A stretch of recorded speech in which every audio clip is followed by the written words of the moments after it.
Aujourd'hui, on parle des booster box du Sword and Shield précisément qui sont en train de grimper présentement.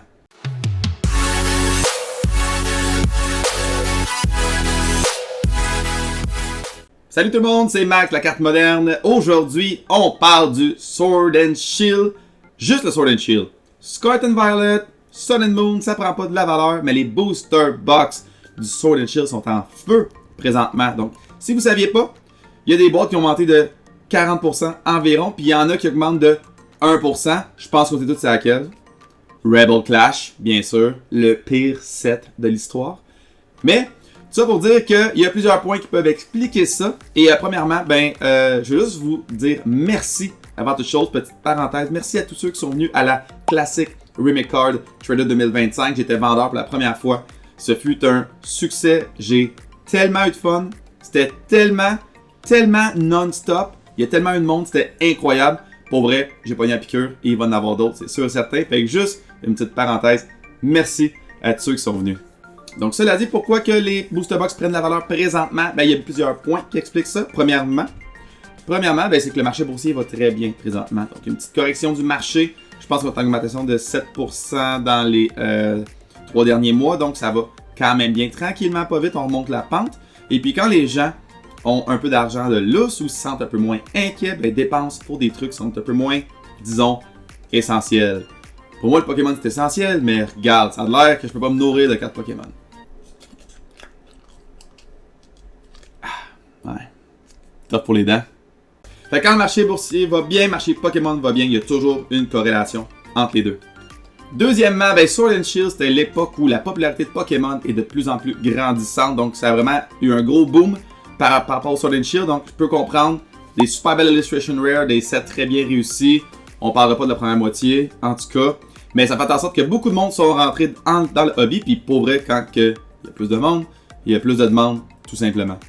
Puis mon troisième point, c'est le plus simple. Dans Pokémon, quand tu attends, ça prend de la valeur.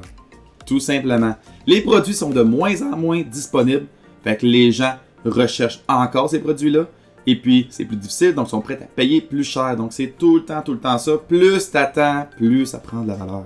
Fait qu'on va aller voir ensemble qu'est-ce qui se passe avec les booster box. Et puis avant toute chose, juste vous dire d'aller commenter sur cette vidéo-là. Le lien est dans la description. Si vous êtes éligible, je vais faire tirer 3 petits packs de rien du tout. Mais là-dedans, vous savez pas, il y a toutes les chases. Fait que faites juste commenter quel est votre set préféré du Scarlet and Violet. Puis vous êtes éligible au concours, tout simplement. Yes, fait guys, on regarde ensemble toutes les booster box Sword and Shield. Vous allez voir que la première moitié n'a pas beaucoup bougé. Jusqu'à temps que le Chilling Reign arrive. Ce qui a vraiment fait budger le Sword and Shield, ça a été le Evolving Sky pour vrai. Evolving Sky, c'est là que tout a explosé. Puis même au début, le monde n'aimait plus Chilling Reign, mais des fois, il faut être patient pour pouvoir trouver la petite perle en soi. Et aimer le Chilling Reign.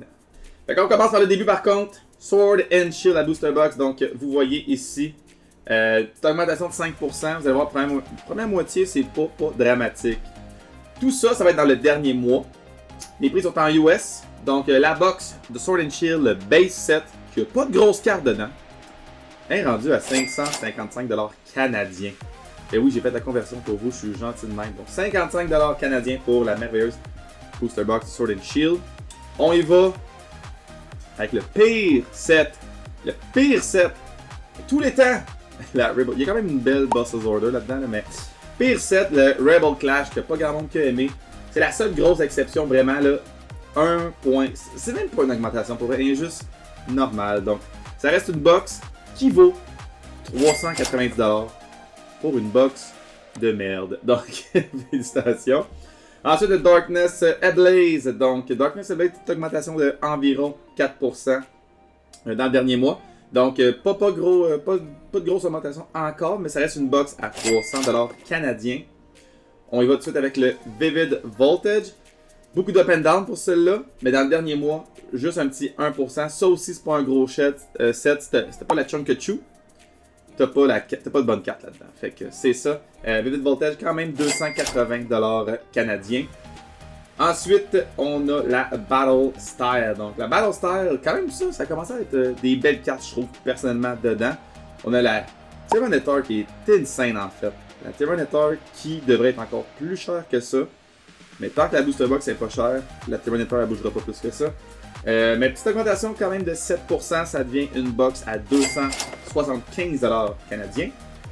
Ensuite, Chilling Reign, on commence à parler. Chilling Reign, des grosses cartes là-dedans, la Blaziken VMAX. Il y a la Moltres, Galarian Moltres, c'est vraiment insane.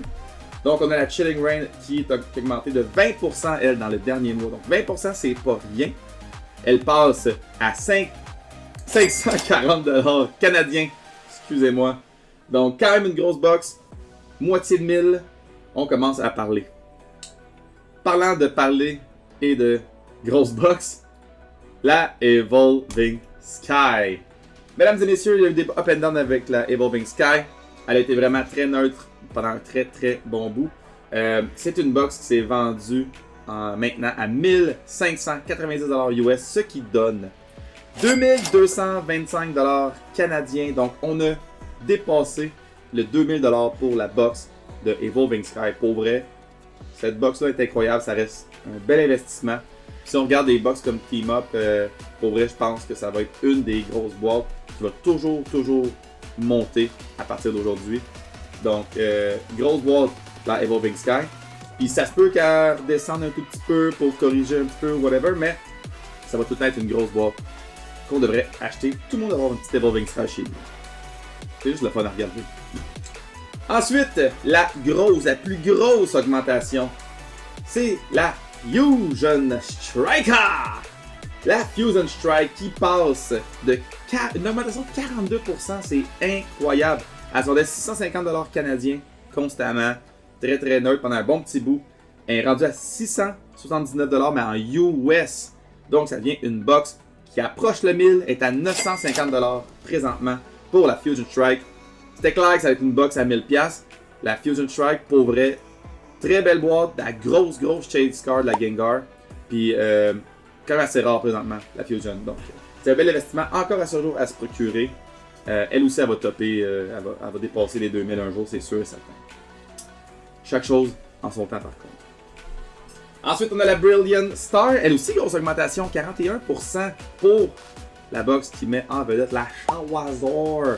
La Shawazor de Brilliant Star qui se bat contre la Venusaur de souvenir. Donc, elle est rendue à 411 US, ce qui donne 575$ canadiens environ. Donc, bientôt 600. Grosse box, ça aussi. C'est sûr que tu mets une Charizard dans la tête, tu vas toujours avoir des ventes par rapport à ça. Donc, elle mérite 600$ pour elle, la Brilliant Star.